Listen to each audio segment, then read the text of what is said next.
नमस्कार. मराठी रोहिणी किचन या आपल्या यूट्यूब चॅनलमध्ये मी तुमचं स्वागत करते.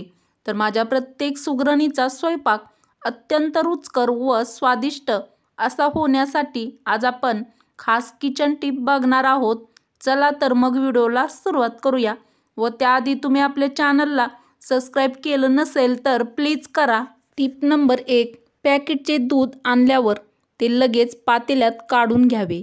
जर रात्रभर तशीच दुधाची पिशवी फ्रीजमध्ये ठेवू नये, त्यामुळे प्लास्टिकच्या पिशवीचे बारीक कण दुधामध्ये मिसळतात.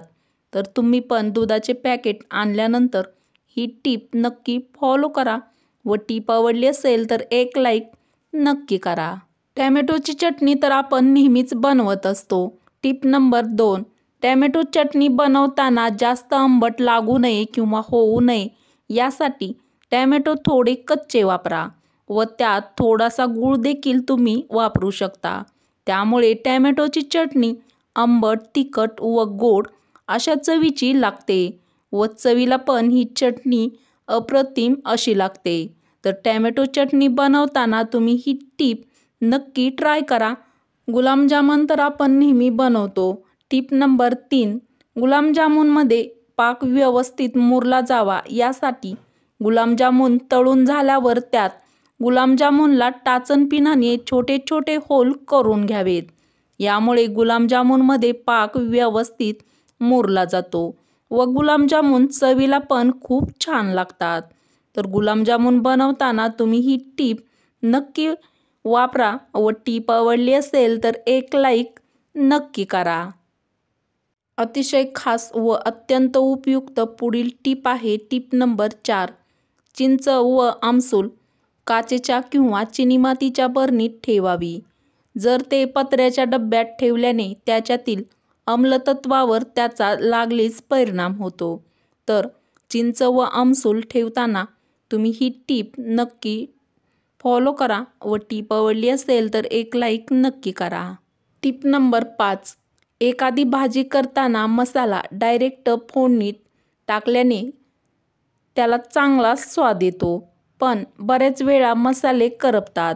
यासाठी 1 चमचाभर तेलात मसाला घोळून मग ते फोडणीमध्ये घातले तर मसाले करपत नाहीत आणि त्याचा स्वादही पदार्थामध्ये चांगला उतरतो.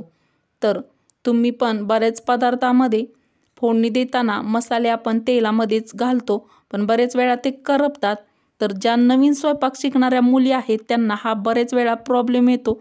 त्यांनी ही टीप नक्की ट्राय करा. टीप नंबर 6. बरणीमध्ये लोणचे ठेवण्यापूर्वी बरणीच्या तळाशी मिठाचा थर ठेवावा. त्यामुळे लोणचे खराब होत नाही. तर आपलं वर्षभर साठवणीचं लोणचं जास्तीत जास्त दिवस टिकवण्यासाठी ही टीप नक्की ट्राय करा. टीप नंबर 7. कांदे स्वस्त असतील तर एकदम आणून ते बारीक चिरून वाळवून ठेवा. यामुळे बिर्याणी किंवा मसाले भात बनवताना त्यावेळेस आपण त्याचा पटकन वापर करू शकतो. अत्यंत उपयुक्त व अत्यंत खास पुढील टीप आहे थंडी स्पेशल. आपण वरणफळं नेहमी बनवत असतो. टीप नंबर 8. वरणफळं बनवताना जेव्हा आपण त्यामध्ये चकोल्या टाकतो त्या जास्त बारीक लाटू नये, कारण त्या वरणामध्ये टाकताच त्याचे पाणी होऊन जाते आणि चकोल्या व्यवस्थित दिसत नाहीत. त्याचा गोळा पण होऊन जातो. तर वरणफळं बनवताना त्यामध्ये चकोल्या टाकताना किंवा त्या लाटताना तुम्ही व्यवस्थित लाटा व ही वरणफळं बनवताना नक्की काळजी घ्या. टीप नंबर 9. कोणताही पदार्थ बनवताना त्यात मिरची पावडर घालताना त्यासोबतच थोडीशी बेडगी मिरची पावडर घालावी. त्यामुळे पदार्थाला छान लालसर रंग येतो. तर कोणताही पदार्थ जास्त असा लालसर दिसण्यासाठी तुम्ही ही टीप नक्की ट्राय करा. महिलांसाठी अत्यंत उपयुक्त पुढील टीप आहे टीप नंबर 10.